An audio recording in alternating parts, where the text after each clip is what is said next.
Hi and welcome back to 1 Acre in the Napa Valley. We're back here on a beautiful day in the Yountville AVA for episode number 8.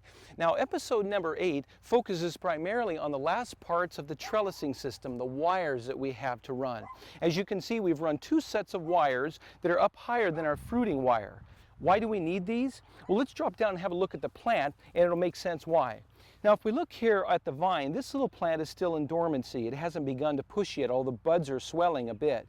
But when it is pruned, we'll develop a little shoot that will grow up almost like this, but much stronger, and it will grow up past the 2 fruiting wires, and at that point, the shoot will actually be cut. Then the vine will be trained out horizontally, either through a cordon system or through canes. Then each one of the buds that are left on that will push a shoot themselves. Those shoots, and that's where the fruit comes from, will actually grow up through these wires, these foliage wires. And as they do, the beautiful aspect about this design and these vertical line posts is that these wires are actually movable. So as the shoots continue to grow, the wires can be moved up on either side to keep them all in nice shape and growing vertically. And that greatly contributes to the quality of the fruit. So let's go over to the next row and we'll run the wire over there and see how that's done. So let's grab our wire cart and bring it over here to the row we're going to be working on. Now for the wire actually to be held in place, we're going to have to use a similar system to the wire setup or the support system that we use for our anchors. And you can see here, if you remember from the episode where we put in the anchors for the posts, we used horseshoe nails and then we ran our wire through those all the way around, kind of forming an eyelet system. That's what we're also going to do to run the support system for the wire that will act as the foliage wires. So we have 2 right here, so we can actually utilize these 2 on either side of the post for the foliage wires. They're already in place for the anchor. All we need to do next is just start by putting them in, a back one in, and then we can put the ones down below.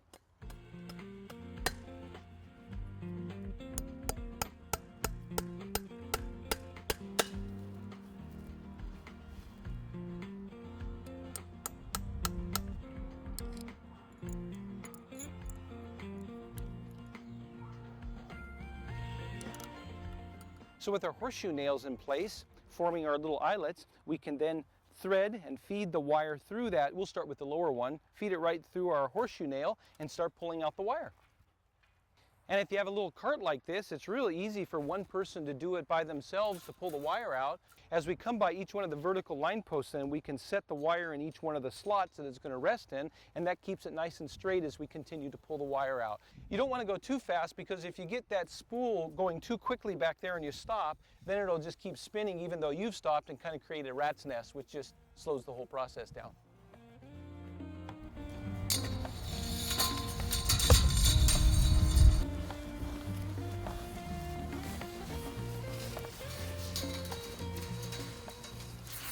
So now once we've reached the end of the row, I've already put the horseshoe nails in here, and I'm just going to feed the wire that I've pulled down through each of these. I've got the other horseshoe nails in here acting as a little bit of a buffer, so it makes it easier, because otherwise if you didn't have these, you'd just be pulling the wire against the wood, and that would make it a lot harder to pull. So now once it's around here, I'll feed some more of it through, and I'll just start pulling this back down toward the other side and feeding it through my spool and in each one of the little slots as we go.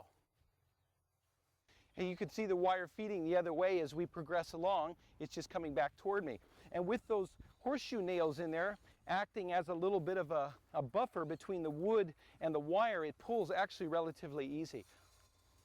And you can see our little spool down at the other end keeps turning as we continue to deplete the wire off of that.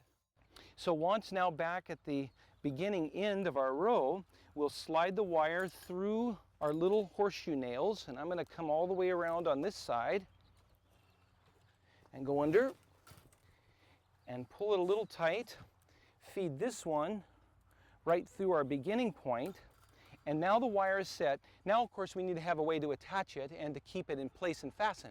So we'll go back to using one of our little gripples here, and these are just great little devices to do what we're doing with here and to work with these. So what we'll do is we'll take this and feed it right on through this side, so now that's nice and tight. And the next thing we'll do is take our wire cutters and we'll cut the wire here, and now we're going to feed this end, of course, into the gripple.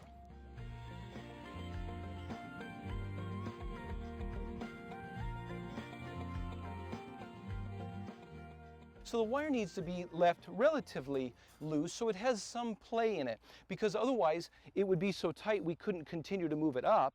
And the other thing that would happen is if the wire was too tight, there wouldn't be enough room for expansion, because as the plants mature and these really get in place and start to grow, why the wires will begin to move. So let's run the next one and we'll be all finished with this row.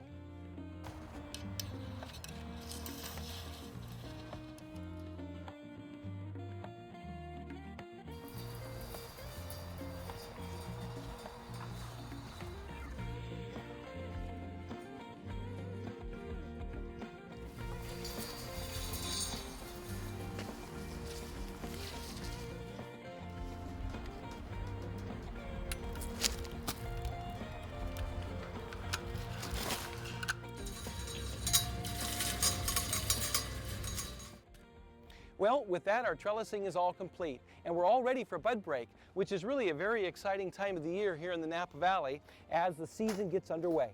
So thanks very much for joining us here on 1 Acre in the Napa Valley, and we'll see you again soon.